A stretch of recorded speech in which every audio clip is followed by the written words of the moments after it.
भाजपकडून मोर्चा करण्यात आला, मात्र यावेळी पोलिसांकडून भाजपच्या कार्यकर्त्यांना कुठेतरी मारहाण देखील करण्यात आला आहे। तुम्ही या संदर्भात काय पाठपुरावा केलात का? त्याची चौकशीची मागणी केली आहे। कोणालाही अटक केलेली नाही आहे, सगळ्यांना सोडलेलं आहे।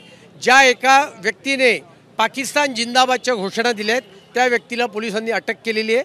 त्याच्यावर राष्ट्रद्रोहाच्या कलमाच्या अंतर्गत खटला दाखल करण्यात। मंगलप्रहार लोढणकरून आहेत मालवणी परिसरामध्ये मोठ्या प्रमाणात अनधिकृत बांधकाम करण्यात, त्याच्यावर कारवाईची मागणी, त्यासाठी आज देखील पाठपुरावा, या संदर्भात पोलीस किंवा पालिका आयुक्त प्रशासन त्यांच्याकडून कारवाईची काय माहिती?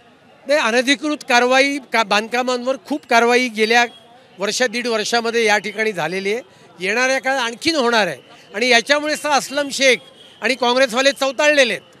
ते अनधिकृत बांधकामं तुम्ही कशी पाडता? ते चौताळले। येणाऱ्या काळामध्ये भाजप विरुद्ध काँग्रेस असा मोठ्या प्रमाणात पालिका निवडणूक आणि संघर्ष देखील पाहायला, कशा पद्धतीने एकंदरीत हा संघर्ष आपण बघा, हा भाजप विरुद्ध काँग्रेस संघर्ष नाही आहे, जनता विरुद्ध काँग्रेस हा संघर्ष आहे। कारण जनता भारतीय जनता पार्टीच्या बरोबर आहे आणि त्यामुळे काँग्रेस ही सगळ्या चेल्या चपेट्यांना वाचवण्याकरता त्या ठिकाणी मग्न आहे आणि त्यामुळे या चेला चपाट्यांच्या विरोधामध्ये आम्ही संघर्ष करत राहणार आणि कायद्याच्या माध्यमातून यांना अधिकाधिक कठोर शिक्षा दिल्याशिवाय आम्ही राहणार नाही। कारवाईचा मागणी काय केला आहात यामध्ये? जसं आपण तुम्ही म्हटलं तर दोन FIR होईल, मात्र यामध्ये कारवाई काय आहे?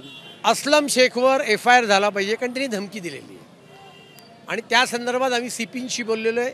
CPंनी सांगितलेलं आहे की आम्ही चौकशी करून या संदर्भातला FIR दाखल करतोय। या ठिकाणी 00 FIR दाखल करतायत आणि तो क्राईम ब्रँचला त्या ठिकाणी ते देणार आहेत। नक्कीच आपण पहिला अस्लम शेखच्या विरोधात कठोर कारवाई करण्यासाठी आज भाजपचे शिष्टमंडळ मालवणी पोलीस स्टेशनमध्ये दाखल झालं। सध्या 00 FIR होऊन आहे, क्राईम ब्रांचकडे चौकशी होईल अशा माहिती जी आहेत आमदार अतुल भातखळकर यांनी दिली आहे। कॅमेरामॅन अक्षयसोबत सत्यम सिंह, ABP माझा, मुंबई।